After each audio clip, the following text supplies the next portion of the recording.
Pike's pushed more and far enough ahead. He's got out of line. It's now Pike going to have a go at Werrell. Don't push him off. He's in the championship fight. Jack Werrell chasing down Carl Jacklin. Further down, Rob Williams and Chris Barnes. Sensational run outside line now though for the heavy braking zone. Around the outside goes the Audi R8. Look how much Miller's come back into play. Exactly. Miller's still start trouble. He's left on second and change. All of a sudden, Miller's back in play.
Gentlemen, we are back for Sunday nights here from the IGP on a Sunday for the Super Formula Lights here at COTA. I am James Parfitt. I'm going to be joined in the booth by Nico Hillebrand, who's going to come and join me this week. It should be an interesting one, should be a fun one, but it's not gonna be a full one due to the US Grand Prix that has taken place. Please, no spoilers in YouTube chat. I have not watched it. I do not know who won, who lost, who went where, who whatever.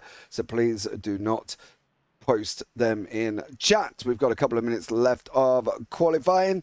It's 5.41 kilometers in length and 20 turns here at COTA in Texas. Let's bring you up the scores here. Luca Vorani currently leading the way on 189 points, with Andy Flint in second after Fuji GP last time out, tied with Antonio Jimenez.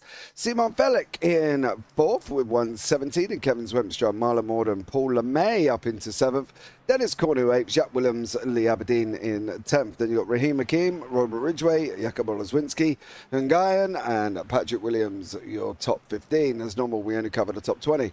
Ben Goyet in 16th, Richard Van Veen, Joseph Mark Lucis, Stefan Dora, and Costas Tenebrau are the top 20 here as well. Let's bring Nico into the booth. Nico, welcome in, bud. How are you? I'm doing quite well, very well indeed, and I'm looking forward to some very fun Formula racing around here. These are some great top modern machinery. First the Super Formula Lights, and next year also making their way over to Europe, actually. And yeah, I'm quite looking forward to seeing these guys throw these cars around COTA. Yeah, it should be a fun one here as well. Don't forget, later on we got the SR4S race. That's the big brothers of the Super Formula Lights. The Super Formulas will be on a little bit later on. So if you're a bit of a night owl like I am, then you can come and join us for that one as well. They are also at COTA. It's like a little mini weekend here at COTA this weekend, as everybody seems to have been on the calendar at exactly the same time. Let's give you the lowdown. It's going to be very, very interesting. 25 laps of racing. The magenta zone stretches all the way till turn 10, so that is basically top right hand corner with a hairpin, the corner before. They're not allowed any active overtakes during that part of the race circuit. We do have a bit of a low grid, but that is due to the fact that obviously the Grand Prix is on again No spoilers. Welcome in, Craig Jones. Hope you are well there, sitting in your house listening to my wife and your wife having a good chinwag on the phone, as they normally do on a Sunday evening there as well. It's like a Sunday evening date. They start talking before we go to air for IGP, and they're still talking when I get off air for IGP. So, yeah, good luck, Craig. Enjoy that one. There as well, we've just had Andrzej Waskowski join the session, so we are going to have 25 cars here on the circuit as well. Nico, what can you tell us about Coda before we do the grid? Well, Circuit of the Americas, obviously designed by Hermann Tilke, who has since then designed quite a few more F1 circuits. Opened in 2012, located in Austin, Texas, in the US of A, of course.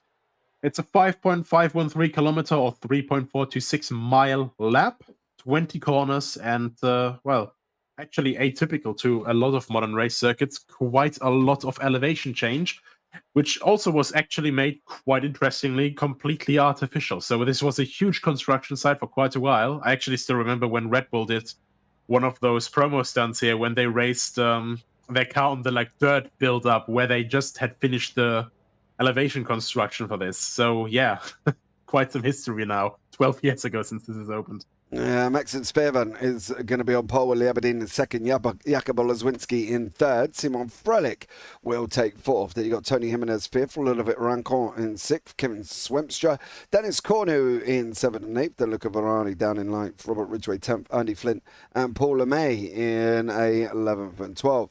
Stefan Dorora in 13th, Bart-Jan van der Laan in 14th, Chris Patel in 15th, Giovanni Salito 16th, Zoltan Samota, Caleb Servik, Rino Scatini, Costas Tenebrow, Simon Fessy, Stephen Brown, Andre Waskowski and Richard Van Veen, who have only just joined the session.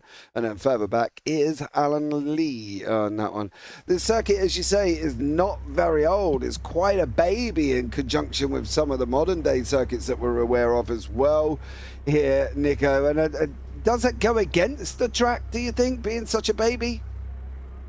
I wouldn't say necessarily so. We know a lot of modern race circuits that are relatively young but still deliver some good racing, and I think especially with these cars, with junior formulas, there's a lot of overtaking opportunities throughout the entire lap. So we have 25 laps here, 25 laps full of overtaking possibilities, and yeah, I'm sure these guys will be all too eager to deliver on that. Well, here we go, ladies and gentlemen. It's going to be exciting. Sit back, hold on to your hats, and get ready to go racing. Just waiting for Robert Ridgway and Reno Scatini before we can get off and running here as well. Don't forget, Purple Zone, right the way down through the S's that were modelled on Maggots and Beckett's out of Silverstone. Then you've got turn 11, which is modelled on Istanbul, the hairpin, and then the Hockenheim Mercedes Arena complex here as well. But ladies and gentlemen, we are green. This rush up into turn one of all of these cars at this moment in time. You can see they're all staying as they are. No active overtakes through this section at all here. Maxus Maritz Faber has kind of escaped at the front, almost getting underway. He really wants to break away before they start being able to race. There's no speed limits, mind you. They are free to go and fast as they want, but they've just got to stay behind the person in front of them. And Fever at the moment is literally coming into the right-hander now. Once they go left here, which is a very tight left-hander, now they're going to be able to open it up. Now they're going to be free to race. And ladies and gentlemen, officially we are up and running and underway. It's all the way down into the hairpin, and Fever at the moment has kind of escaped. Lee Aberdeen 1 second back at this moment in time. Stefan Donner finding himself on the inside of Paul LeMay. LeMay trying to sweep around the outside. Is he going to be able to get this done? It looks very interesting here indeed, but I tell you what, Fever up front, Nico, did what he had to do and escaped quick. Absolutely, used every single meter of the lap so far to gain himself a gap. This, of course, the long back straight, the best overtaking opportunity that you're going to find around this lap, with a very sharp corner, so a perfect dive bomb opportunity, as we see some guys actually almost run a bit wide there, but keeping it within track limits. Very nicely done, everyone. And now into this little stadium section here with a few apexes, as is very typical for a Hermann Tilke track. Yeah, it seems to be some people have their signatures, don't they, of how they're able to move. But obviously we've modelled on the Hockenheim Mercedes turn section and round there, the stadium section as such, that long looping right-hander before we go into the left here as well. Coming into what is turn 19 and then turn 20 on the nose of Paul LeMay, looking up the inside of Stefan Dodora, trying to stay there as well if he can. And now he's going to be able to get a run there as well. Robert Ridgway did not get a run whatsoever. He's going to stay there. Is it going to go free wide, ladies and gentlemen, for the first time this evening? We're almost. Oh, Paul LeMay, you bowled out again on this one. Made it there, free wide. Stefan Dodora come out on top. Robert Ridgway in there. Paul LeMay felt better of it. Yeah, I think it's no shame there to go out there because, you know, with this corner, it goes from very, very wide to incredibly narrow. I think the track actually tightens up by a couple of meters there as well as you go past the apex. So not too stupid of a move to just pull out, then maybe wait your chances for the next big braking zone that we have, of course, after turn 11, which is the upcoming hairpin. Yeah, you can see Jakub Oleswinski sitting there at the moment. He's got Simon Frelich alongside of him here as well. We'll jump on board with Simon on that run down from turn 11 down into turn 12. We're going to be using the draft. We are going to be closing 17, 14, 13, 10. We're underneath now as well. Simon Frelich going past the MRP machine. Gets the job done over Jakub Oleswinski. Makes the apex as well. Nice and clean there. What about Luca Varani? He stayed in front of Dennis Cornu. Andy Flint. Stephen Brown running side by side with Simon Fetti. Don't go for two. Fetti's got him well too deep. Oh, Simon Fetti too hot there, Nico. I think he was trying to be late on the brakes, but didn't quite muster it. Yeah, and I think this is one of those moments where the track layout of Kota is kind of misleading as well, because you're seeing not just a gravel trap, but quite a large tarmac runoff. So very quickly you can pretty much go, oh, well, you know, I've still got miles to go. And all of a sudden you see that white line and it's like, well, that is the end of the circuit. How did I get here? So you have to back out again and potentially lose quite some time. Yeah, there as well. I hope that is okay, Jason. I've turned them up a little bit for you on that one. I hope that is where around about okay for you there as well. Simon Frelich now, Oleswinski tucked in behind, and we've got Jimenez with Rancon and Svenstra in behind that there. Love these cars and their forces, Jason. YouTube chat, a lot of people do like these cars. They were what was the iRacing equivalent of the replacements for the F3s here, and this series did swap over to the Super Formula Lights when they became active and were able to there once more. So yeah, they have been transitioned from the Super Formula, the Formula F3s. Where is Costas Tenebrau going? Well, he's been in contact with Stephen Brown. They're running side by side through the S's. Never a good idea. Oh, Tenebrau was already sliding. Ooh. Yeah, just really, really rough, of course. When you're in that rhythm, it's really hard to avoid a collision, let alone, you know, just even be able to just completely catch a slide there. And as soon as it goes, it's basically, you know, every man for himself. Yeah, survive if you can. Chris Patel, Paul LeMay. LeMay's gone on the defensive. He's going to send Patel around the outside here as coming into turn 12. Is he going to be able to make it through? Patel is just, yes, I believe he did. On that one, I don't think LeMay's quite quitting it out here as well. And through he goes. That's looking back now on Bart-Jan van der Laan in 13th place. Chris Patel looks like he's just about hanging on to this position there as well. Jan van der Laan tightens up turn 15.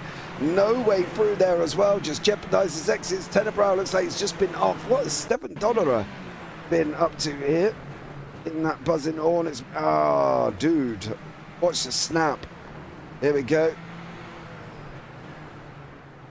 Is he going to be able to hold on? What did you do there, dear sir? You're signaling as you've been off and made a boo-boo. Oh, maybe not. Oh, not that one for Bart-Jan van der Laan, but Paul LeMay, Chris Patel, not leaving each other alone coming into turn one. The interesting thing about turn one, Nico, is basically you can take it very wide, or you can take it quite tight, or you can take it in the middle. The problem you've got is if you take it wide, the guy behind's going to definitely have a dive up the inside. And then, if you say, coming from your blind spot, very difficult to see. Most of the accidents I see at Kota are either people attempting to go through the S's side by side. Not really seen it work, to be honest, and at club level or as such, and I don't believe it's going to.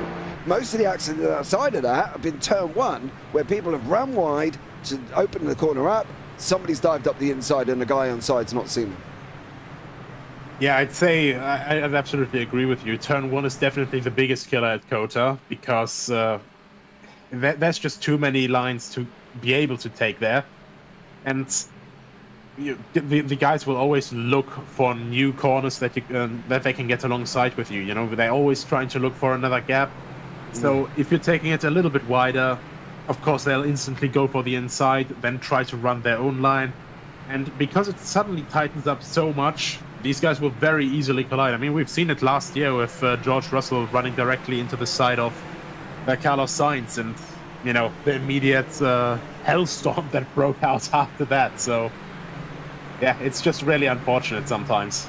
I think that's the thing, isn't it? Where they turn around and they say, he turned in on me, or, you know, he didn't give me no room, or whatever. But that's the nature of turn one. This isn't the fact that he hasn't given you no room. It's just the fact that you've decided to run it out wide, and or run it on the inside, and he's coming from the outside. Because right now, if Swedstrom wanted to, he could go diving up for that apex on the left-hand side. But he's got to make sure that Rancon can see him, otherwise it all goes wrong. But the leader has crashed. The leader, Fairvon, who was out in front and was, well, comfortable, I suppose, would be the word, has gone in too deep into turn one, and around he has gone. Everybody else goes rolling through. They wait for him. He gets it back going again. But unfortunately for Viva, he's down in 10th place. He's sitting in front of Kevin Webster. Simon Fetti has had an accident. Giovanni Salito has also had a little bit of a nightmare as well. I'm really worried right about now to look at Simon Fetti's incident, due to the fact that he had a moment which was there, and that was Giovanni Salito. He kind of almost went round, and unfortunately it looks like them two have had contact on, funny enough, turn one, which is what we said. Yeah, and I mean, at this point it's not commentators' curse, is it? You know, we're just talking about a section of the track, and when there's chaos on the track, then that's unrelated to us, so we can wash our hands of this responsibility at least.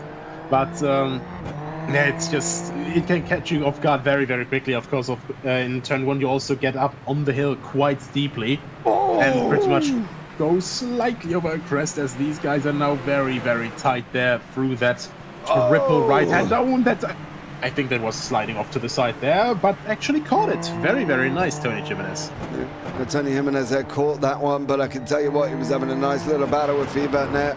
They were side by side, banging wheels and everything. Andy Flint is now onto the back of Jimenez as well. And Stefan Dodora has got Robert Ridgway, where you can see how close Ridgway is. But Andy Flint tucked in right behind at the moment. He's going to dive for that inside line. He's got to dive. Andy Flint opening the inside. You didn't. Oh, he's got given it. Oh, Tony Jimenez. Big oversnap moment. And Andy Flint dive for it there as well. Yeah, diving for safety, but yeah, this is the problem as well with these situations. You know, we have high downforce cars. When you compare F1, they are like quite comfortable around here because of all the downforce. If you see GT cars in comparison, or these lower power Formula cars, they don't have quite as much downforce, so they're also struggling with, of course, well, some mechanical grip limitations, which can very quickly and very suddenly come in and put some hairs on your chest. Oh, Tony Jimenez is like a kid being bullied at school right now. He's had his lunch money stolen. He's just had his shoes nicked, and he's just about to get them chucked over the local telegraph line. I can tell you that much, because Dodder has just done him. Jimenez is trying to come back now as well. Dodder has got to sit in behind him. I don't know if he pulled out a little bit early. He's later on the brakes again. Jimenez once more just getting bullied out. Stefan Dodder has just stolen Tony Jimenez's lunch right about now, and he is there in the playground crying with no school money, no lunch, and no shoes, because Robert Ridgway has also just done him as well. God, poor old Tony Jimenez. Not a good lap for him at all. Yeah, that's just one of those moments when you just get jumped by the entire pack behind you, and yeah, as soon as you're out of that rhythm, sometimes you just have to find your way back in again. And of course, with these cars, you have quite a bit of dirty air as well, so the little downforce in comparison to the high-spec cars you have gets even more little, and Jimenez actually uses this chance to go into the pit lane. Yeah, Tony Jimenez dives into the pit lane. I'm wondering if he's got damage on that car at this moment in time. Viva going up the inside a little bit. Rancon into turn number 1 there. Great job from Viva. Is Rancon going to be able to get back past him? We're going to have a look and see what he can do, whether or not he's going to be able to. On board we go. And Rancon currently trying to close in on what was the leader, of course, who unfortunately made that mistake in turn 1 and dropped him all the way down. But you can see Viva at the moment just trying to close up on Oleszynski in front of him. We got Kevin Swemster under attack from Luca Verani and Cornu. And then further back we've got LeMay, who's in the same place where he started for Paul LeMay, but it must feel like he's declining places here because he's been involved in a lot of the action. Yeah, slowly and steadily making his way down, unfortunately, and yeah, just probably trying to find his way back into the rhythm, trying to get back onto peak pace. And the main problem here, of course, you know, these cars, for their weight, you know, of 509 kilos, they do have 275 horsepower out of that 1.6 liter inline 3-cylinder turbo engine from Toyota. But of course, you have quite a lot of drag from these wings, and as soon as you're in slipstream to each other, you can just gap everyone else behind you as long as you're not fighting with each other too much. Yeah, well, Swemster, Brani and Cornu are scrapping it out here as well. There was an issue of tyres. It was mentioned from Luca Verani that he did a race run and the tyres were down on 0%. But as he said, he wasn't really looking after them. He was kind of going for it. It'll be interesting to see what they come out like at the end of this. I can tell you one thing though for Dennis Cornu. He is looking to have a go. Come and put it right in behind him. That's it. Now. Oh, I don't know if he's just not got anything there, Nico, to get past. And it looks like Rancon has made a mistake at the top into turn 1. Yeah, he's definitely trying to get everything in there. But of course, this is also a lot of air being thrown around, not just by one car, but by another 2 cars in front of him. So even more unpredictable dirty air. And especially through this section, I can't imagine it's being very pleasant to follow around. So you constantly see this with them moving around, you know, getting slightly off the racing line, trying to do different approaches.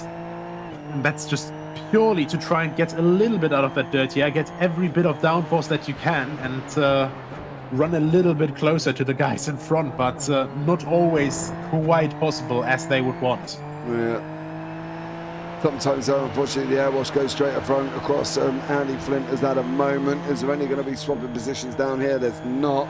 Let's have a look at what Mr. Flint did. I've got a funny feeling this is a fever moment where he goes into turn 1 and that back end comes round. Yep. Ooh. Gets a stop though, and just barely no collision there. So that was quite lucky for both of them as well. You see the eagerness, I think, out of Andy Flint to get that car going again, to the point where he almost slammed the throttle and he never actually went anywhere, apart from like spinning the wheels up. Poor old Andy Flint there as well. You wait till you watch it back. I'm sorry, sir. I didn't mean to take the mickey, really. But you were so eager to get back the car back running again. He absolutely slammed that throttle, spun that car up, and then ended up losing 2 positions anyway and being behind Robert Ridgway and Stefan Dolderer. So, you know, patience might be the key for you there, Mr. Flint, on that one. Cornu's locked in behind Verani. Verani's getting the tow from Rancon, and Rancon's getting the tow from Swemstra. So I'm expecting none of these to make a change whatsoever. I am surprised that we're not seeing the 4 train. I am surprised that we're not seeing the dives more into turn 1. They're kind of allowing them to go with what they've got, aren't they? They're following each other through that line. And I thought there would have been more, you know, trying to get it up on the inside almost. A bit more wham. I think these guys are slightly waiting for it, you know. I think, especially considering how the tires could drop off quite a bit. We're not even at the halfway point yet, so maybe these guys are still waiting a little bit, trying to save their tires a little, but of course, also very, very difficult balancing act, because as soon as you have no downforce on your car, all the grip that's coming from is from the tires and the suspension. And that's going to make the tires wear out even more. So these guys will have to find pretty much the perfect point to say, okay, I'm going to go past now, like Rancon is doing right now, looking down the inside into turn 12 and gets ahead convincingly there. And pretty much now just stay ahead, try to go, okay, now your tires can suffer and I will make my way past. Paul May and Bart-Jan van der Laan and Chris Patel. Got a funny feeling it was van der Laan over Patel. It was that's just made that move there. So van der Laan getting through on Chris Patel, going after Paul Lemay. Paul Lemay, of course, sitting 7th in the championship. Jimenez is now back on the circuit. He's back with the recovering Giovanni Solito, who unfortunately had that incident a little bit earlier on in the race with Simon Bessie. It was kind of a tyre bang that went a little bit wrong, unfortunately, and both of them ended up going off the side of the circuit. Aidan Lee looks like he's just had a moment, but now this is where Kevin Zwemstra is diving. I thought he was diving for the inside. Kevin Zwemstra and Ludovic Rancon now, if they use the grey matter that's between the ears, they wouldn't fight here. They would try and get away from each other. But am I being a little bit too optimistic of asking racing drivers not to fight each other on the circuit? I think there's a little bit of over-optimism there, because, you know, these guys are obviously looking at it strategically and tactically. But of course, you know, there's a car in front of you or behind you, so you have to keep that car behind you, or you want to get in front of that car in front of you. So I'd say it's almost like, how would you say, a childlike impulse of, how would you say, you know, you see a tree in front of you as a kid. I don't know where you're going with this. You go for it. No. It's a childlike impulse, because, you know, you're going, you're right behind a car, and you want to overtake it. You know, it's like a kid standing in front of a tree and going, yeah, okay, this would be nice if I could climb on top of it. So it's always this, yeah. I didn't know where you were going. Difficult to hold back sometimes. Don't worry about it.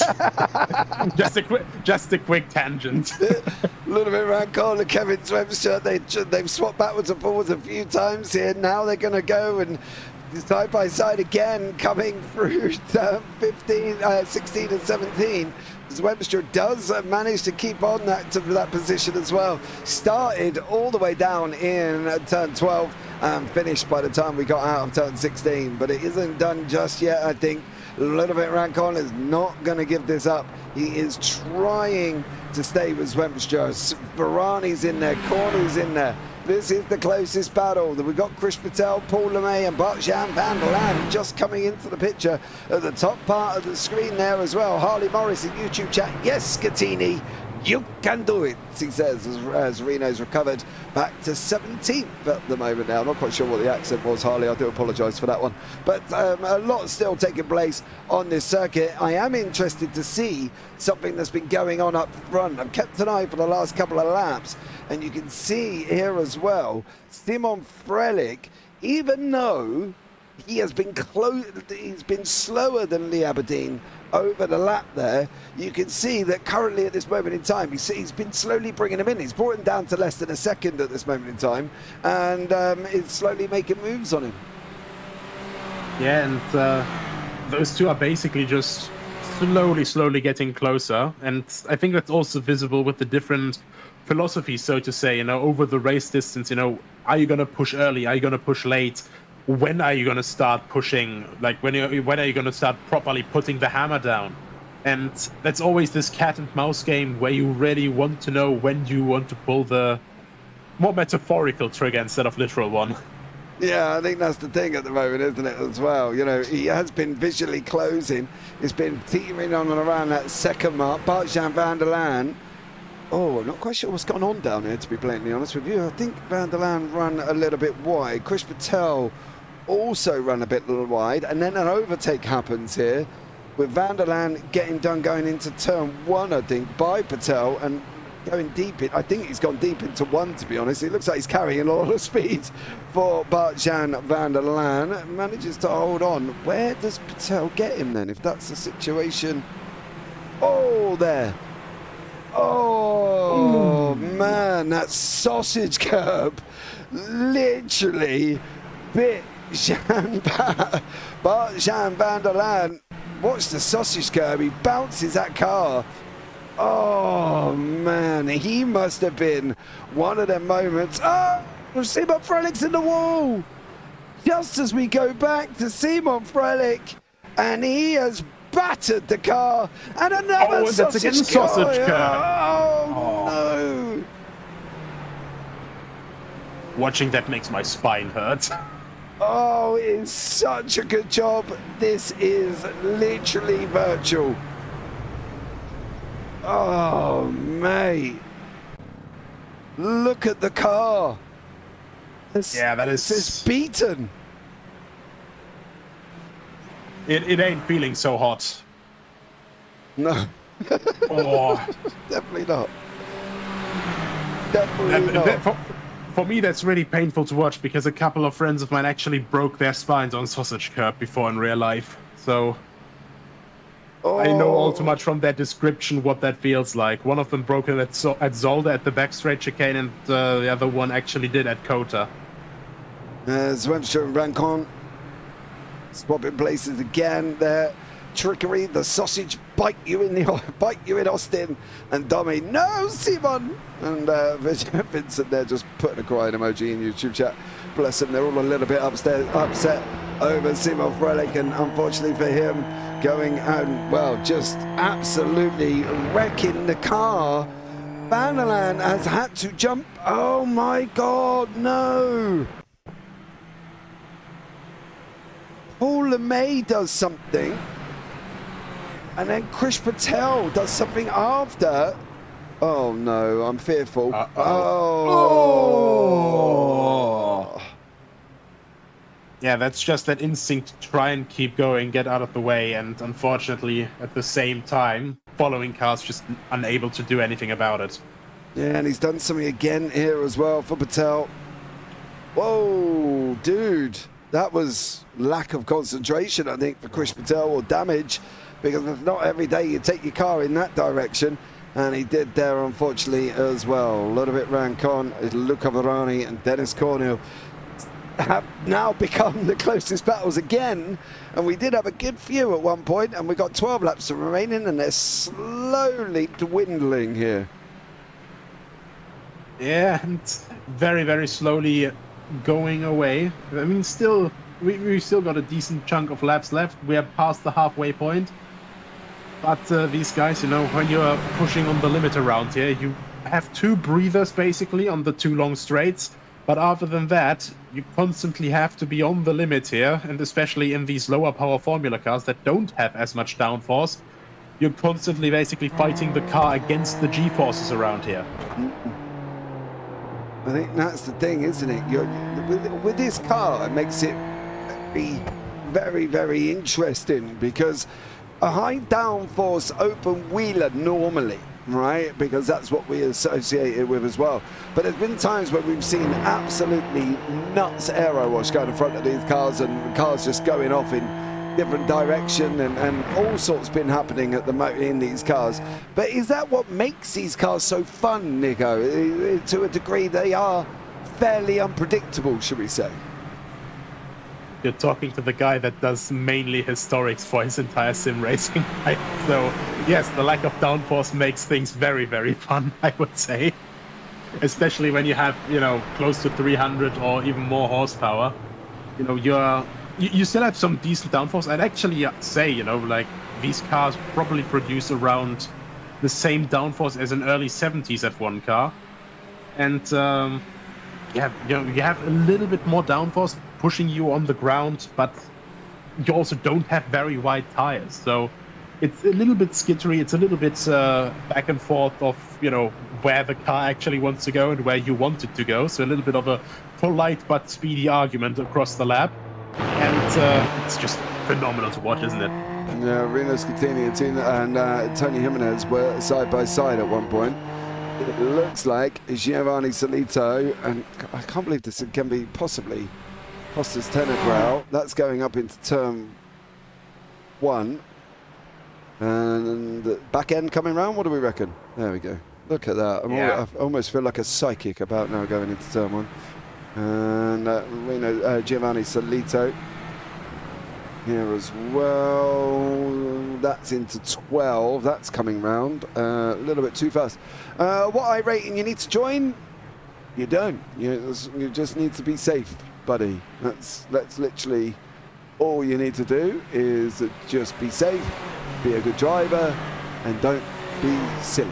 So there we go on that one. And unfortunately it looks like Giovanni Solito has gone round again, but we've still got this Rancon, Zwemstra, Varani, Cornu battle taking place. Who's saving tyres for the last 10 and who's not? That is a very good question, actually. All four of these are actually looking to be, well, more on the attack.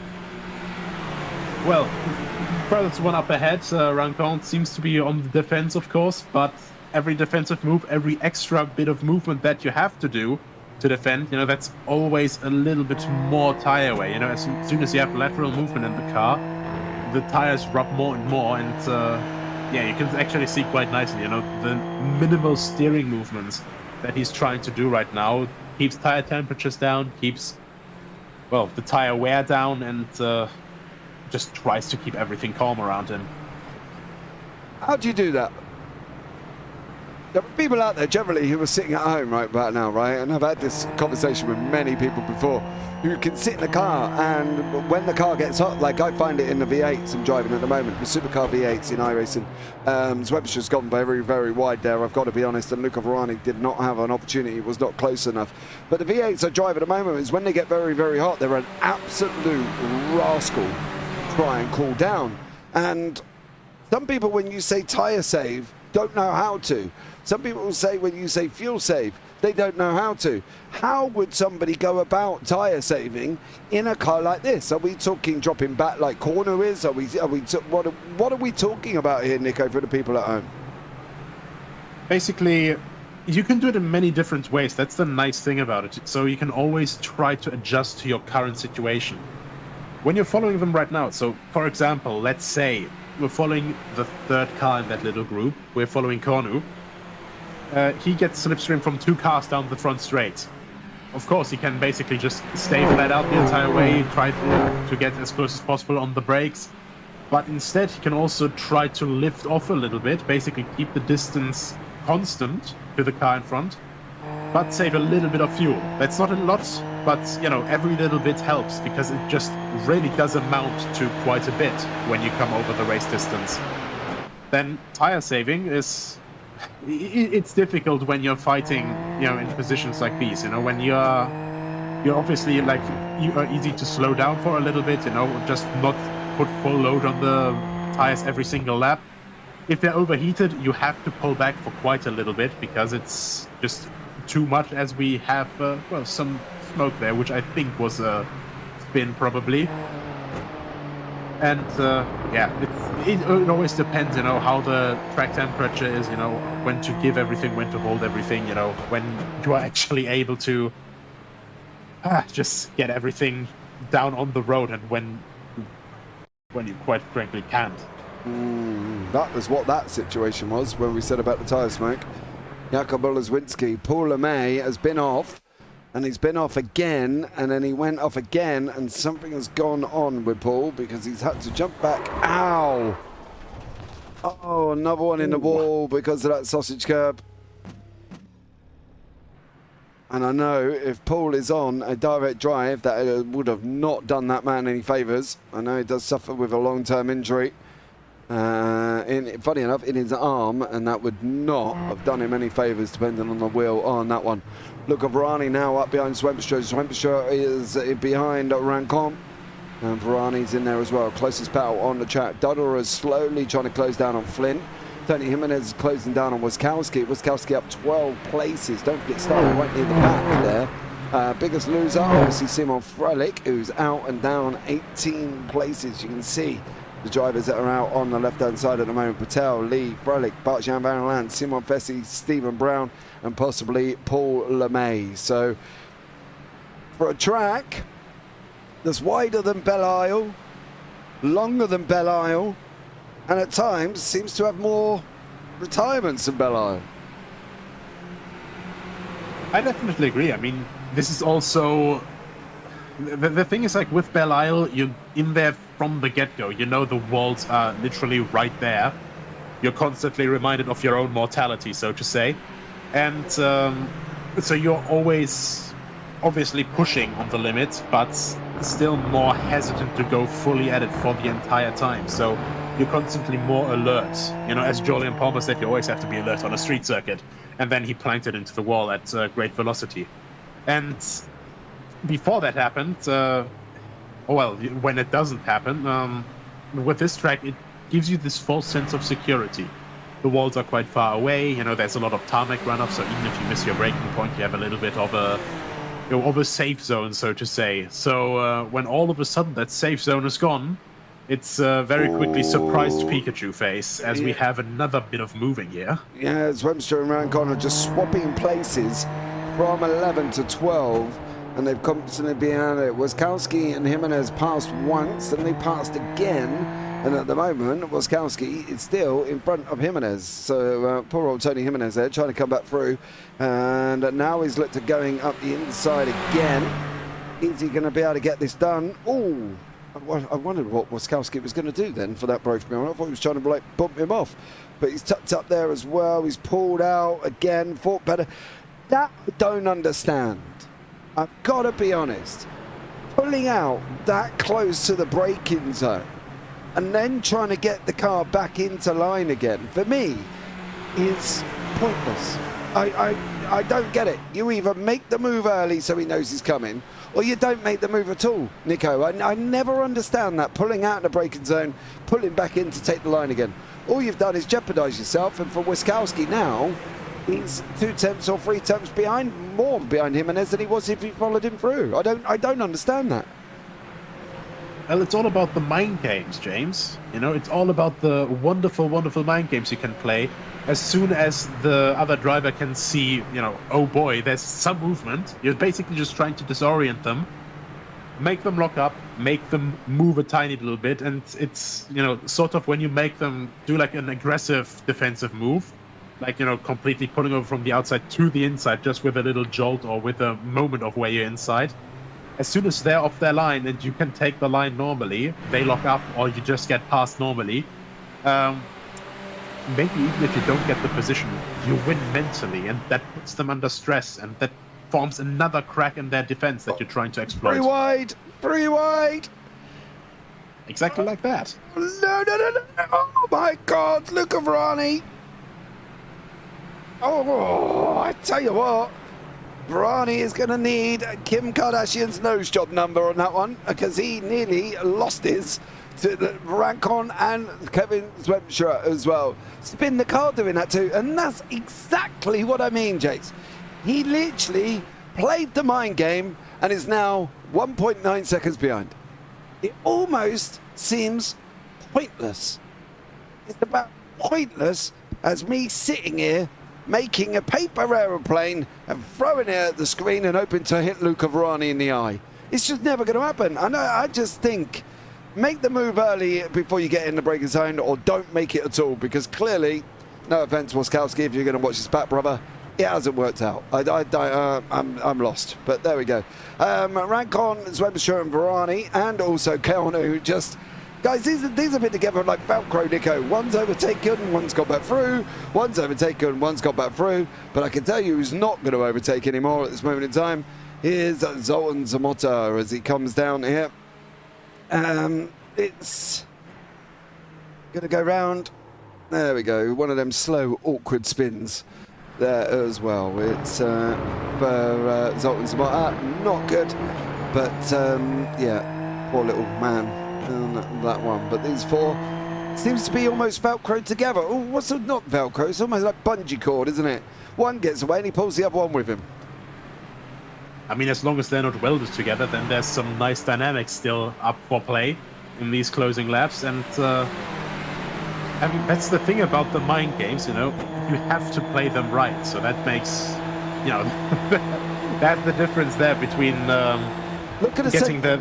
Look, we literally had a direct point. I'm sorry to cut you off, but literally, Corners gave us a direct demonstration. He went in behind, he pulled out, knew he wasn't going to make it, gave himself loads of time to get back in. That, for me, is how you drive a car. I'm no expert, right? My I rating's probably less than $1,000. I haven't raced in the officials for absolutely forever. I've been on the service 4 years, probably smashed my I rating when I joined up because I thought it'd be fun and was like, yeah, I can do this, and actually I can't. And I mostly, if I do race, I race in leagues. So I'm no expert. I've done nearly 2,000 broadcasts of watching racing cars go around circuits. I kind of have a clue on what to do and what not to do. And Dennis Corner has just given us an exact demonstration of how you do it, where Waskowski gave us a demonstration on how not to do it. And that's the way I look at it. I get mind games, I really do. And, you know, we see them in GTs flashing their lights, which that drives me insane as well. But at the end of the day, I sit back and I think, what have you gained from that? You lost 3 attempts coming out the corner. You've lost 3 seconds now. And all you did is put your car in jeopardy, and that was it. I don't know. But, you know, look, as I said, I'm no expert. I just feel 2,000 broadcasts under my belt, talking about pretend race cars on virtual circuits. Kind of have a rough idea. Well, yeah, I'm not questioning that, you know, but all I'm saying is sometimes you gotta hit them with that squiggly wiggly just to get them off their game a little bit. I know. The thing is, like, you can do that. You can do that as long as you don't get off your game as well, you know? Nico's technical turn, you got to hit him with the little squiggly wiggly there as well. Give it a little wiggle. Love it. It's the equivalent of, did you try turning it off and on again, you know? Yeah, my PC's broke, did you turn it off and on? Yeah, I tried that. Oh, okay. These 4 are not changing position, but everything else on the racetrack is just really dulled down quite a lot. Lee Aberdeen is out in front. He's absolutely smashing it at this moment in time. Fever gave him the opportunity to take the position after Fever spun in turn number 1. Lee Aberdeen said, thank you very much, I'm going through. Fever then recovered and has gone through the field. Oleswinski spun himself. Fever got through Rancon, and Zwemstra is now 6.6 seconds away from Aberdeen with literally 4 laps plus the one they're on to go. That's been the story. Who have we lost? Brown, Bessie, Bart-Jan van der Land, Simon Freilich spun it up. He hit the smallest amount of sausage curb going through, where was we at that moment in time for Bart-Jan van der Land? Turn 9, smashed his car into complete and utter smithereens, unfortunately for him. Aidan Lee has had a problem and unfortunately is out of the race. We never actually got to saw what happened to Aidan Lee, but he was, where is he? He did make a mistake here as well, and this is what happened to Aidan Lee. I am wondering whether or not there's a sausage curve involved with this, but this is on the run down into turn 12, so I'm not entirely sure what he did. Oh, completely missed the turn for Aidan Lee. Went into the pits, come back out, and then went back in and never recovered and didn't come back out again. Well, we had a bit of a nightmare, and Paul LeMay, unfortunately, the same with him as well. But that's the story of the people that are out. This is Dennis Cornu, Varani, Zwemstra and Rancon, who have been together for the whole entire race, Nico, and I expect them to be together for the next 4 laps, to be honest with you. Wouldn't it be fun if we got a 4-wide photo finish here? Oh! Get your cameras ready. Everyone down on the final percent of tires as we were warned, and everyone's just coming perfectly photo finish across. Too close to call. Yeah. I think at that point you'd completely lose your voice permanently. Absolutely. I think that's the thing, isn't it? If they go 4 wide, that could be very, very interesting indeed for them. And as much as I would love to see that, I can't say that they're going to like it, but I am a little bit worried that Varani's dropped off the back of Zwemstra here. Waskowski's now had a oh, there's a sausage curb turn 9. No, managed it. No, missed that. Missed that so one. Where is it? Oh, okay. on what Rens just letting go. Yeah, on what is deemed the easy part of the circuit, unfortunately, and did not make it free. Jason Brooks agrees with me in YouTube chat, so I'm well happy about that as well. So thanks, Jason, for agreeing with me. Luca Barani popped off the side of the circuit. We can see him in front of us. He probably didn't run very wide. Zoltan Zamota, unfortunately, has gone round again. So the evening for Zoltan Zamota just gets worse and worse as we're on 3.5 laps to go here. The gap again between Zwemstra and Varani teetering on a second. If Varani loses any more here, he could be in trouble. Yeah, and that's just the difficulty here. You know, you have to try and stay within the guy in the range of the guy in front, but also have to look in your rearview mirror. And I think Varani might have been focusing a bit too much on trying to stay in front. Got a few attacks of opportunity dealt by Cornu, and now just lost touch, maybe overheated his tires even a tiny dash, and is now basically just fighting to survive as Cornu's just flying down the inside there. Yeah, poor Luca Varani lost a place. To be honest with you, I think Cornu might be at this moment in time, at this specific point in the race, Luca, when you watch this back, he might be a little bit quicker than you, dear sir. I probably would allow Cornu to go now. My only fear now is Varani's going to get left behind. He's going to get dropped off. You know, like the kid with the asthma pump running in 100 metres. He's dropped off the back on that one. And unfortunately for Varani, I think he's going to be just left a little bit there from Dennis Cornu. I think Cornu's got a little bit more pace, and he's shown that now. It was out at 1.2, and now he's come down below a second. And unless Varani can stay with Cornu to get that draft into him, I think Varani's just going to find himself dropping back and back and back and back and back here. Van Veen is having a go with Caleb Cervic. Wodkowski has got Schettini right in front of him. Reno there, having a nice little battle with Andre Wodkowski, taking the line through turn 15. So action still taking place on the top and at the bottom. Going to be interesting for the end. Yeah, I'd absolutely agree with that. As we now have Wodkowski right on the back of Schettini again. And I'm actually wondering, you know, with at this point, like Schettini running that wide, I wonder if he's missing the turning point, or if he's trying to just take it a bit wider to throw off Wodkowski. But I think that also might be already some of the tire wear making itself very noticeable now. Yeah, because turning, of course, everything gets a lot more sluggish in this area of the race. Yeah, Wodkowski goes past Schettini there, and Schettini goes down another position. What did I say? Oh, no! Oh, dude! Is that under acceleration coming out of one? Yeah, I think that was. I think that was. Yeah, spinning up the rear wheels and, well, the rubber's basically going well. We are Pirellis now after 2.5 laps of pushing. Yep, and exactly what had happened, as I said would happen, with Cornu and Varani, has happened. Varani 1.27 back, and I'm sure he's probably looking after his tyres, and I'm sure he wants to get to the end of the race, and I'm sure he's doing all of these things, but at the moment, right now, you need to pick them up, stick them in your pocket, Luca, and just go for it, son, because, you know, you're very late on. You're on lap 24. Cornu catching up to Zwemstra, and this could be another three-way fight with Cornu, Zwemstra, and Rancon.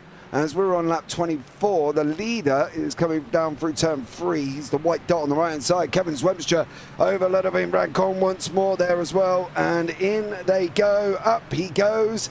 Rancon's going to try the cut back though. They're going to run down the hill side by side. Through the S's they go here once more. Are they going to survive the S's? Are they going to survive too wide? They are. They nearly are not. Oh, they're not. Contact on wheel to wheel. Oh, Zwemstra. Oh my dearie God, gee whiz. Look at that. And bang. They did not survive wheel to wheel on that one. Zwemstra's in pit lane. Rancon and Cornu are free to battle. We've not had too wide through that section all race that survived, and two very experienced drivers of Rancon and Zwemstra did not survive either. Not my finest moment, Nat. Seymour Frolic. No, we did see it, mate. I'm not going to lie. And we watched it in multiple angles. And Cornu is now clearing Rancon, going down into turn 12. We've said it all race. It hasn't worked all race. Oh, I'm just glad in that situation there that we didn't lose both cars, because wheel-to-wheel contact in these open wheelers is always very, very gnarly. And that could have gone far more wrong than it already did. Mm-hmm. Oh, Luca. What did you do? We're on the white flag now. It's turn 1. Oh no, it's, yeah. Oh, that's 11. 11, isn't it? Yeah, he just didn't get it stopped there for Luca Varani, unfortunately. Final lap of the race, Lee Aberdeen taking the white flag on the run through turn 3, 4, 5, 6, 7, 8 and 9. I do want to make sure he gets through turn 9 because there's that horrible sausage curb that some people have found out. CPJ in YouTube chat, no, he says there as well. Silly, too wide, it's a big fat no-no. Well, we've tried telling them, Jace, not going to lie. We've told them all the way through the race it's not going to work, and it hasn't worked again. So there you go. Unfortunately for them guys, it's not worked, but Lee Aberdeen absolutely flying, going down from turn 11 to 12 now.